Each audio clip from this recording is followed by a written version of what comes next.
Hello friends, मैं राहुल वर्मा आज आपके लिए अध्याय 2 विश्व की प्रमुख जनजातियां लेकर आया हूं, जिसके अंतर्गत हम जनजाति और विश्व में पाई जाने वाली प्रमुख जनजातियों के बारे में अध्ययन करेंगे। सबसे पहले हम बात करते हैं जनजाति कि भाई जनजाति कैसे किसे कहते किसे हैं। जनजाति लोगों का वह समूह है जो सामाजिक रीति रिवाजों व सांस्कृतिक परंपराओं द्वारा एक दूसरे से घनिष्ठ रूप से संबंधित होते हैं। क्रोबर महोदय ने जनजाति एक प्राणी शास्त्रीय अवधारणा है जिसमें शारीरिक लक्षणों जैसे रंग, रूप, आकार के आधार पर एक विशिष्ट मानव समूह को प्रजाति माना है। ये शारीरिक लक्षण उस मानव समूह में वंशानुक्रम द्वारा पीढ़ी दर पीढ़ी स्थानांतरित होते रहते हैं। जनजाति लोगों को पृथ्वी के मूलवासी भी कहा जाता है। इनको चतुर्थ विश्व की संज्ञा भी दी गई है, जिनकी कुल संख्या लगभग 26 करोड़ है, जो पूरे विश्व की कुल जनसंख्या का लगभग 4% देखने को मिलता है। विश्व में सर्वाधिक जनजातियां अफ्रीका महाद्वीप में व अफ्रीका के बाद भारत में सर्वाधिक जनजातियां देखने को मिलती हैं। प्रजाति शब्द का सर्वप्रथम प्रयोग J.F. ब्लूमेनबेच ने 1775 में मानव जाति को 5 भागों में विभाजित कर किया। आगे बात करते हैं हम विश्व में प्रजातियों का सबसे पहला वर्गीकरण कार्ल लिनियस नामक महोदय ने दिया। भारत की जनजातियों के वर्गीकरण की बात करें तो इसका सर्वप्रथम प्रयास एच रिस्ले महोदय ने किया। वह प्रजातियों की उत्पत्ति से संबंधित या सर्वमान्य सिद्धांत जॉन एंड स्ट्रेटा थ्योरी, जिसको हम प्रवास कटिबंध सिद्धांत के नाम से भी जानते हैं, इसका प्रतिपादन ग्रिफिथ टेलर ने 1919 में किया।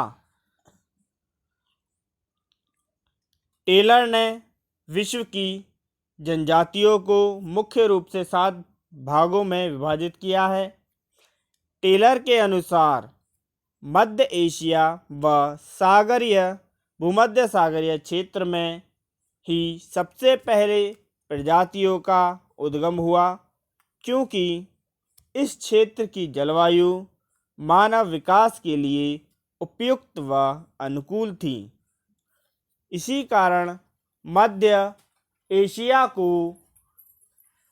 मानव सभ्यता का पालना भी कहा जाता है। सामान्यतया विश्व की जनजातियों को त्वचा के रंग के आधार पर 3 विशाल समूहों में विभाजित किया जाता है। जनजाति, रंग, क्षेत्र, उपजनजाति के आधार पर सबसे पहले हम बात करते हैं निग्रोड जनजाति, जिसका रंग सामान्यतः हमको काला देखने को मिलता है। यह मूल रूप से अफ्रीका में निवास करती है और इसकी उपजनजातियों के अंतर्गत पिग्मी व बुशमैन आते हैं। दूसरी जनजाति की बात करते हैं हम कॉकेशॉइड। इनका रंग श्वेत वर्ण का होता है। ये मुख्य रूप से यूरोप के मूल निवासी हैं। या यूरोप में पाई जाती है। नॉर्डिक और अल्पाइन इसकी उपजनजातीय समूह हैं। मंगोलियन या मंगोलिया, इनका रंग पीलापन लिए हुए होता है। यूरेशिया व कनाडा में देखने को मिलती है। और एस्किमो उपजनजाति के अंतर्गत आती है। विश्व की प्रमुख जनजातियां, इसके अंतर्गत सबसे पहले हम बात करते हैं ध्रुवीय या ठंडे प्रदेशों में निवास करने वाले जनजातीय समूह एस्किमो, अलास्का, उत्तरी कनाडा व ग्रीनलैंड में देखने को मिलते हैं। वह सैमोइड यूरोप के टुंड्रा प्रदेशों में पाई जाती है। दूसरा है हमारा विषुवतरेखीय सघन वनों में निवास करने वाली जनजातियां पिग्मी, सेमांग, सकाई देखने को मिलती है। पिग्मी कांगो बेसिन में, सेमांग व सकाई मलेशिया में पाई जाती है। तीसरे की बात करते हैं हम कालाहारी मरुस्थल में प्रमुख रूप से बुशमैन देखने को मिलते हैं। उष्णकटिबंधीय घास स्थल के मैदानों में मसाई, बांटू, मसाई पूर्वी अफ्रीका व बांटू अरब मरुस्थल में देखने को मिलते हैं। समशीतोष्ण कटिबंधीय घास के मैदान में निवास करने वाली जनजाति किर्गिज कहलाती है, जो कि मध्य एशिया में पाई जाती है। आगे बात करते हैं हम इन जनजातियों में। सबसे पहले हम बात करते हैं एस्किमो की। एस्किमो का अर्थ है कच्चा मांस खाने वाला, कि जो व्यक्ति कच्चा मांस खाते हैं वह एस्किमो कहलाते हैं। एस्किमो प्रजाति मंगोल प्रजाति से संबंध रखती है। इनका शरीर हष्टपुष्ट, त्वचा का रंग पीला, कद मछला व नाक चपटी होती है। ये लोग अपने लिए इन्यूट शब्द का प्रयोग करते हैं, जिसका अर्थ होता है सच्चे लोग।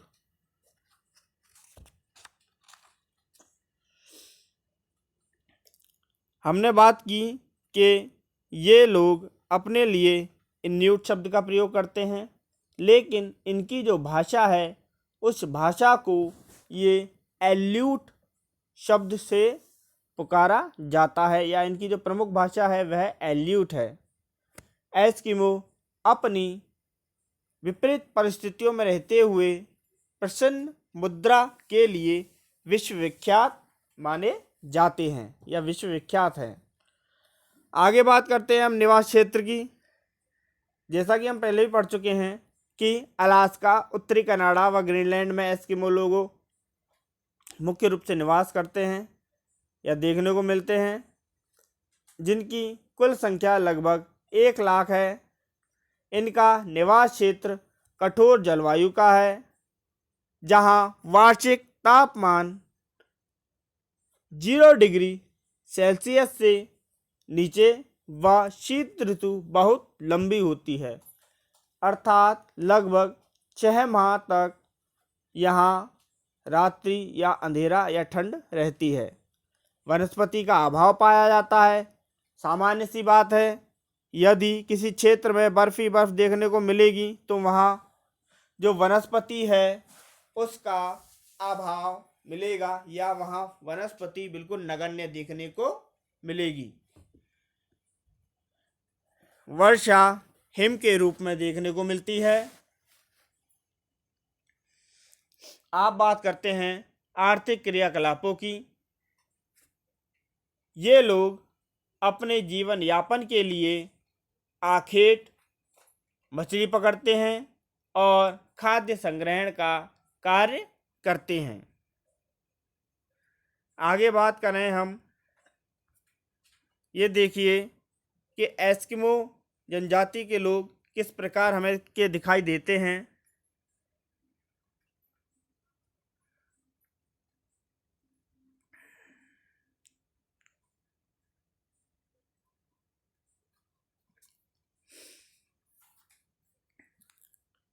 ये अलास्का, जैसा कि आपको ऊपर दिखाई दे रहा है, अलास्का, कनाडा के क्षेत्र में व ग्रीनलैंड के क्षेत्र में देखने को मिलते हैं।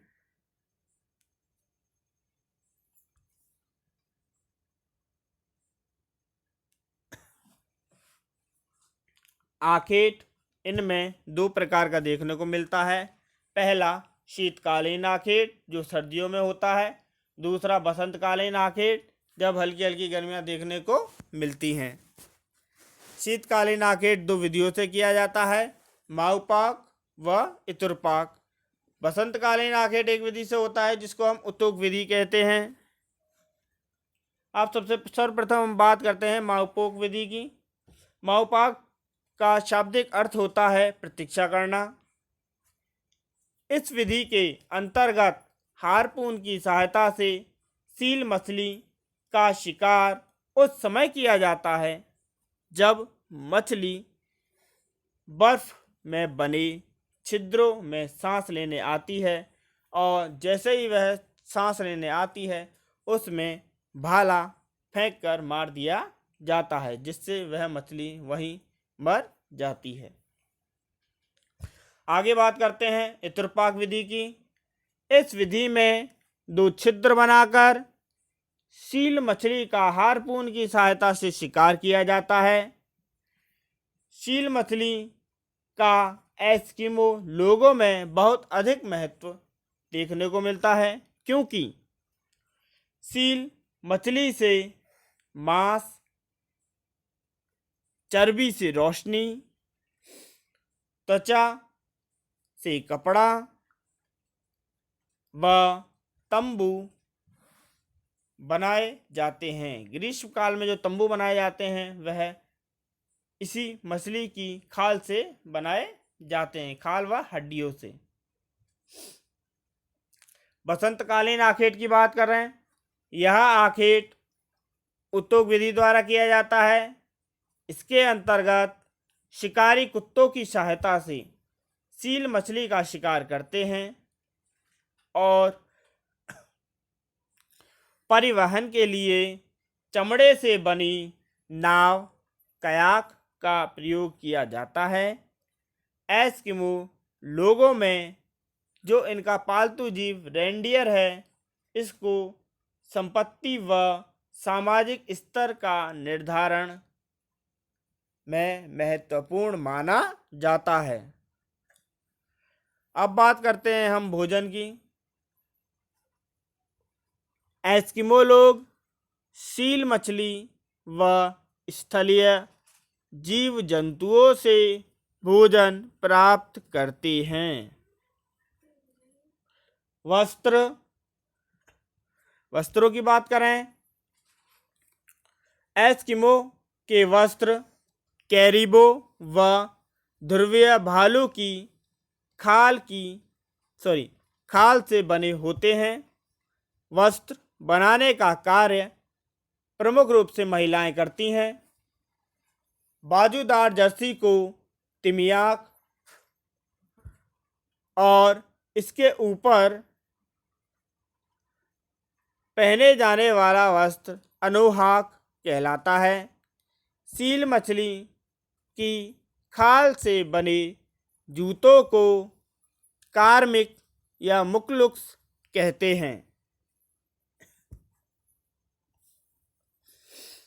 अब बात करते हैं हम, ये देखिए कयाक और हार्पून की सहायता से किस प्रकार ये मछली का शिकार कर रहे हैं। दूसरा आता है इंग्लू, जो कि पूर्ण रूप से बर्फ की शिलाओं को काटकर बनाया जाता है, जिसका मुख बहुत ही छोटा बनाया जाता है, जिसमें लेटकर घुसा जाता है और लेट कर ही बाहर निकला जाता है। एस्किमो लोगों के अस्थायी निवास जो बसंतकालीन ऋतु में बनाए जाते हैं। परिवहन के लिए प्रमुख रूप से एस्किमो की स्लेज गाड़ियों का इस्तेमाल किया जाता है, जिनको मुख्य रूप से रेनडियर खींचने का कार्य करते हैं। अब बात करते हैं इनके निवास गृह की। एस्किमो लोगों के घर मुख्य रूप से 3 प्रकार के होते हैं या 3 प्रकार के बनाए जाते हैं। सर्वप्रथम आता है इग्लू। यह बर्फ से बना शीतकालीन निवास गृह होता है, जिसके अंदर वालरस या सील मछली की चर्बी लगाई जाती है, जिससे कि अंदर गर्माहट बनी रहे।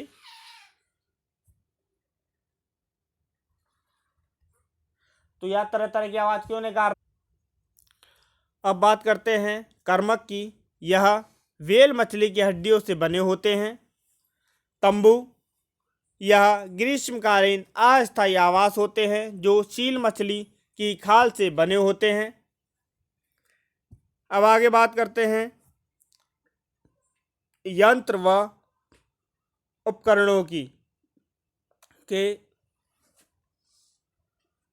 शिकार के समय ये किन किन वस्तुओं का या परिवहन के लिए किन किन साधनों का उपयोग करते हैं।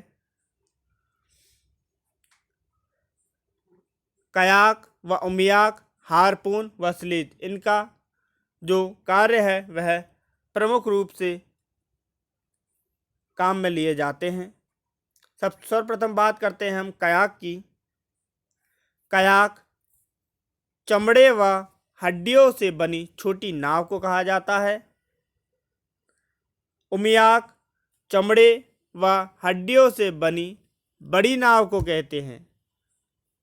कहने का तात्पर्य यह है कि छोटी नाव कयाक व बड़ी नाव उमियाक कहलाती है।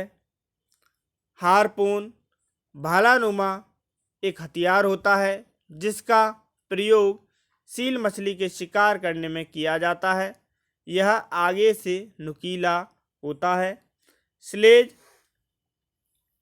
वालरस मछली की हड्डियों से बनी बर्फ पर चलने वाली बिना पहियों की गाड़ी होती है, जिसे रेनडियर खींचने का कार्य करते हैं।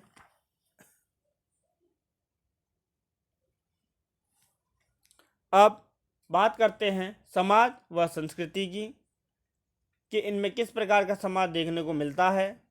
एस्किमो लोगों का समाज पितृ प्रधान समाज कहलाता है।